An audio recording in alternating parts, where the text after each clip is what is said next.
This morning, we dismantled a network that reached into the heart of our own government. 4:17 a.m. Cedar-Riverside neighborhood, Minneapolis, Minnesota. A thin fog clings to the empty streets, mixing with the amber glow of sodium lights that flicker above shuttered storefronts. The temperature hovers at 19 degrees. The only sounds are distant car alarms and the low hum of generators powering the high-rise apartment complexes that locals call Little Mogadishu. Then, the silence breaks. 47 FBI agents move in synchronized formation across 6 city blocks. DEA tactical units flank from the south. ICE Homeland Security investigations teams seal the northern perimeter. SWAT operators in full tactical black materialize from unmarked vans. Their movements precise, rehearsed, lethal. They hit 7 locations simultaneously. The first target is a money transfer business on Lake Street. The steel security door caves inward after a single ram strike. Flashbang grenades detonate in rapid succession. Inside, federal agents find 3 men attempting to destroy hard drives with hammers. They don't succeed. 17 computers are seized. Over $847,000 in cash sits stacked in a hidden compartment behind a false wall.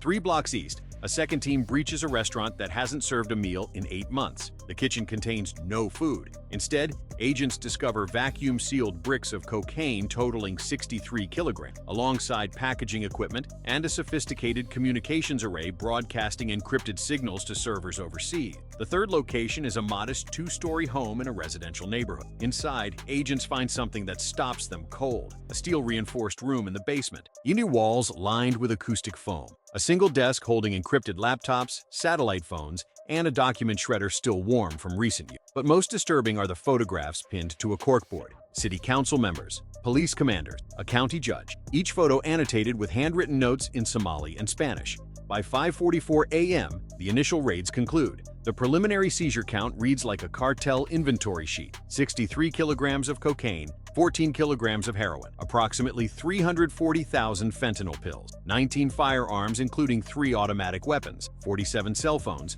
31 computers, and encrypted hard drives containing files that federal analysts would later describe as catastrophic in scope. But the real discovery comes from a sealed metal container hidden beneath the floorboards of that basement communications room.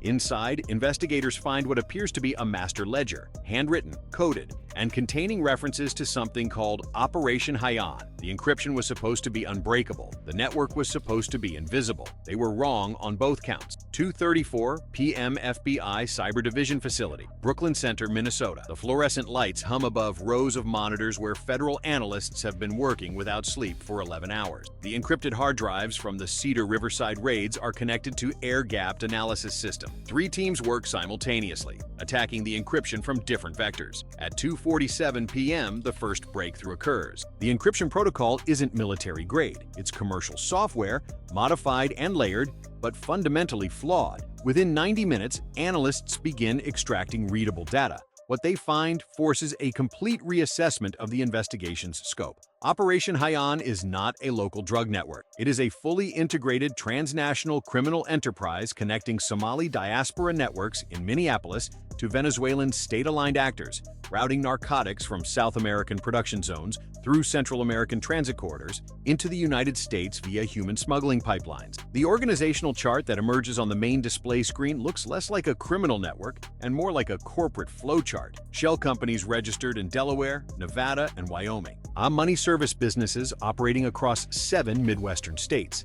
A logistics company with contracts to transport agricultural equipment that investigators now realize has been moving cocaine shipments disguised as farming supply. But the most alarming element sits at the top of the chart. A single encrypted authorization signature appears on every major financial transaction, every strategic communication, every operational directive. Federal analysts trace this signature through 17 layers of digital obfuscation. They crack each one, and when they finally identify the source, the room falls silent. The authorization signature belongs to a senior official in Minneapolis city government, a fictional man named Councilman Ibrahim Dalmar, who chairs the Public Safety Committee and has spent 3 years advocating publicly for reduced police presence in Cedar-Riverside while privately coordinating the largest drug distribution network in Minnesota history.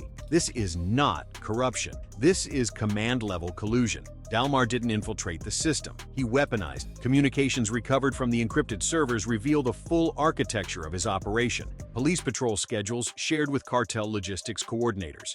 building inspection waivers granted to properties used as drug stash housing, immigration advocacy programs that served as cover for human trafficking networks, moving vulnerable migrants from the southern border to labor exploitation operations across the Midwest. And the Venezuelan connection runs deeper than anyone anticipated. Financial records show direct transfers from entities linked to fictional Venezuelan official General Marcos Reyes, a senior figure in the Maduro-aligned security apparatus who has been using diaspora communities across the United States to launder money, move narcotics, and build political influence networks designed to undermine American institutions from within. The analysts stare at the screen. The network diagram now spans 3 continents, and they realize they've only scratched the surface. 5:15 a.m. Federal Joint Operations Command Center, Fort Snelling, Minnesota, 47 hours after initial raids. The sun won't rise for another 2 hours, but inside the converted military facility, over 300 federal personnel have been working through the night. A massive digital display dominates the main wall, eyes showing a map of the upper Midwest with red markers pulsing across Minnesota, Wisconsin, Iowa, Nebraska, and the Dakotas. 87 locations identified, 43 confirmed high-value targets, 1 coordinated strike window. The operation commander, a 26-year FBI veteran named Special Agent Patricia Reinhold, addresses the assembled teams via secure video link. 1,200 federal agents will execute simultaneous raids across 6 states. FBI leads tactical operations. DEA handles narcotics interdiction. ICE focuses on human trafficking networks and immigration fraud. DHS coordinates border security and infrastructure protection. U.S. Marshals will handle fugitive apprehension for 17 individuals already under sealed indictment. On air support includes 4 Black Hawk helicopters for rapid response and 2 fixed-wing surveillance aircraft providing real-time intelligence. In a show of federal resolve rarely seen in domestic operations, the Coast Guard has positioned patrol vessels on Lake Superior to intercept potential escape routes into Canadian waters. At 5:47 a.m., the operation launches. In Minneapolis, SWAT teams hit a warehouse complex near the rail yards. Inside, they discover a fully operational drug superlab capable of pressing fentanyl pills at industrial scale. Pill presses, chemical precursors, packaging equipment, and enough raw fentanyl powder to produce an estimated 4.7 million lethal doses. 3 chemists are arrested. None speak English. Immigration records show they entered the country on student visas 3 years ago and disappeared from university enrollment within 6 months. 90 miles south in Rochester, federal agents raid a medical supply company that has been shipping fentanyl analogs disguised as veterinary pharmaceutical. The company's owner, a fictional woman named Dr. Amina Hassan, attempts to destroy financial records when agents breach. She fails. The documents reveal payments totaling $2.3 million from shell companies traced directly to General Reyes's Venezuelan network. In St. Cloud, a human trafficking transit house is dismantled. Agents find 23 migrants held in conditions that investigators later describe as modern slavery. They had been promised jobs and legal status. Instead, they found locked door, confiscated documents, and forced labor in meatpacking plants across rural Minnesota. The breadth of the operation exceeds all projections. By noon, federal agents have executed raids in 41 locations. Over 127 kilograms of cocaine seized, over 89 kilograms of heroin, approximately 2.1 million fentanyl pills, methamphetamine totaling 34 kilograms, cash exceeding $4.7 million, and weapons caches that include military-grade equipment that should never have reached civilian hands. But the human cost revealed by these raids transcends the seizure statistic. In a St. Paul apartment complex, agents discover records of a loan sharking operation that has been extorting immigrant families for years. Failure to pay meant family members back in Somalia would face retaliation. Some families had been paying for a decade, their debts growing through interest rates that would make organized crime syndicates blush. In Duluth, a trucking company that employed over 60 drivers is revealed as a narcotics transportation network moving drugs from Minneapolis distribution points to communities across the northern border states. The drivers believed they were hauling legitimate cargo. Most had no idea what was hidden in their trucks. When they learned the truth, some break down. They had been unwitting accomplices to an operation that has been poisoning their own communities. The cartel took more damage in 12 hours than it had sustained in the previous 12 years. But the investigation was only beginning to reveal its most disturbing discoveries. Federal investigators spend the next 96 hours analyzing seized servers, communications log, and financial records. What they find fundamentally changes their understanding of the threat. The corruption extends far deeper into law enforcement than anyone anticipated. 14 Minneapolis police officers are identified as paid informants for the Hayaan network. Their duties were simple but devastating: provide advance warning of police operations, share patrol schedules and shift assignment, identify officers who might be receptive to recruitment, and ensure that certain neighborhoods remained effectively unpoliced during critical trafficking window. The payments were modest by cartel standard. Most officers received between $2,000 and $5,000 monthly, deposited into accounts held by family members or routed through cryptocurrency transfers designed to avoid detection. But the cumulative effect was catastrophic. The mega investigators trace a pattern across 3 years of compromised operations: drug raids that somehow always hit empty locations, trafficking vehicles that slipped through checkpoints moments before random inspections, witnesses who changed their testimony after visits from officers who were supposed to protect them. A fictional deputy chief named Marcus Okonkwo is arrested at his home in Eden Prairie. His personal computer contains encrypted communications with Councilman Dalmar spanning 18 months. The messages reveal that Okonkwo personally approved patrol reallocations that created security gaps exploited by trafficking operations. In exchange, his children's private school tuition was paid through a scholarship fund that federal investigators now realize was a cartel money laundering front. 3 county judges are placed under investigation for issuing rulings that consistently favored defendants connected to the Hayaan network, bond amounts that didn't match the crime, sentencing recommendations that ensured key operatives served minimal time, and sealed proceedings that kept the network's activities hidden from public scrutiny.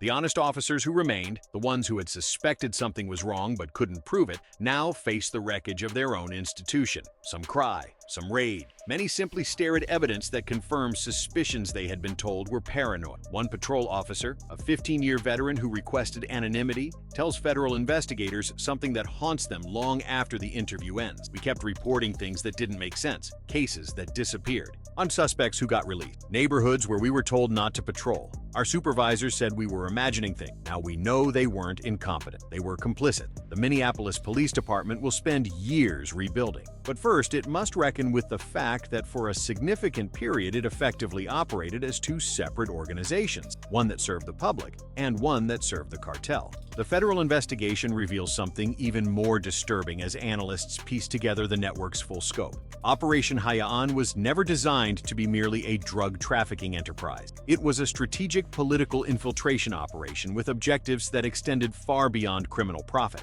Communications between Councilman Dalmar and handlers in Caracas show explicit discussions of political influence operations. The network had been systematically supporting candidates for local office across Minnesota who would advance policies favorable to the trafficking operation. Reduced police funding, sanctuary city protections that prevented cooperation with federal immigration enforcement, and community programs that, while appearing humanitarian, actually served as recruitment and logistics networks for the cartel. The Venezuelan connection operated on multiple levels. General Reyes's network provided financial support, operational expertise, and connections to South American cocaine production. In return, the Minneapolis operation provided money laundering services, a distribution network reaching across the American heartland, and most valuable of all, political intelligence about American domestic policy and law enforcement capability. Encrypted communications recovered from Dalmar's personal server reveal the scope of the ambition. One message, dated 14 months before the raids,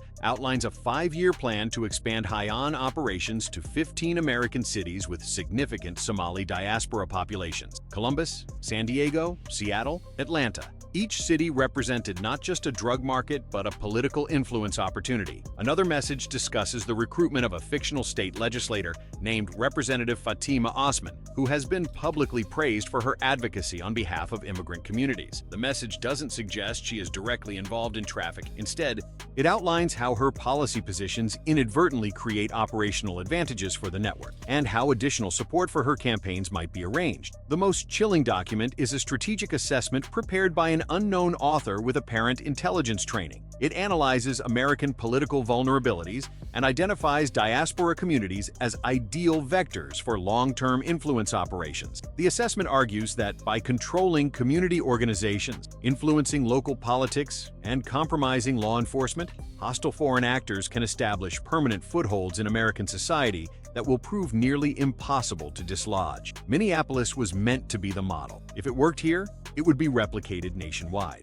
Federal investigators now understand they are not merely investigating a drug cartel. Why, they are confronting a hybrid threat that combines transnational organized crime, foreign intelligence operations, and domestic political corruption into something unprecedented in American history. The arrests continue for weeks after the initial raids. Councilman Ibrahim Dalmar is taken into custody during a routine city council meeting. The video of his arrest, captured by a citizen journalist, shows him maintaining composure as federal agents approach. He says nothing. His attorney later claims political persecution. Federal prosecutors respond with a 147-page indictment containing evidence that leaves little room for such claim. General Marcos Reyes remains in Venezuela, beyond the reach of American law enforcement, but his network in the United States is systematically dismantled. 47 individuals face federal charges related to Operation Hayaan. 23 have already pleaded guilty. 6 are cooperating with investigators in exchange for reduced sentences. The human trafficking victims are the hardest aspect of the investigation to process. Over 340 individuals are identified as having been exploited by the network over a 5-year period. Some were moved from the southern border.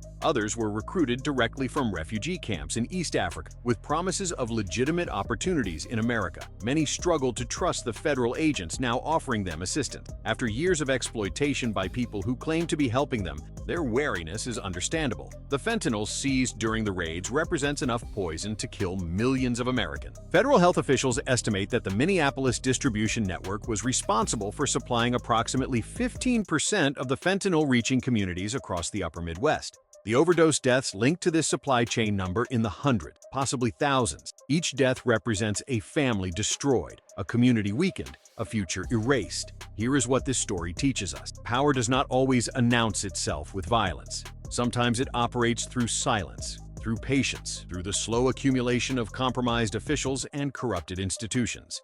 The men and women who built Operation Hayaan understood this. They did not seek to conquer Minneapolis through force. They sought to hollow it out from within, to transform legitimate community organizations into criminal fronts, vying to turn public servants into private assets, to make the machinery of government serve their purposes while maintaining the appearance of normalcy. For years, it worked. For years, honest officers filed reports that went nowhere. Honest citizens complained about problems that officials dismissed. Honest community leaders watched their neighborhoods deteriorate and wondered why help never seemed to arrive. The help didn't come because the system had been redesigned to prevent it. This is not a story about one corrupt politician or one criminal network. This is a story about vulnerability, about how open societies can be exploited by those who understand their weaknesses, about how communities seeking safety and opportunity can be weaponized against the nations that welcome them, and about how the cost of that exploitation falls heaviest on the innocent people caught in between. The families who lost children to fentanyl poison, the migrants who were trafficked and exploited, the officers who served honorably while their colleagues betrayed everything they stood for. They are the true victims of Operation Hayaan, and they deserve to have this story told. If you are still watching, tap like so more people understand how deep this threat runs. Comment expose if you believe these networks should be dragged into the light wherever they operate. Share this story with anyone who needs to understand that the fight for American communities is not happening on distant battlefields. It is happening in city councils and police stations and neighborhood organizations across this nation. The encryption has been broken, and the names are leaking. And the secrets that powerful people thought would stay buried are now spreading across federal databases and intelligence networks. This story is fictional, a dramatization inspired by real threats facing American communities. But the vulnerabilities it illustrates are real, the tactics it describes are real, and the consequences of ignoring these threats will be paid by real people in real communities for generations to come. The question now is simple: what are we going to do about it?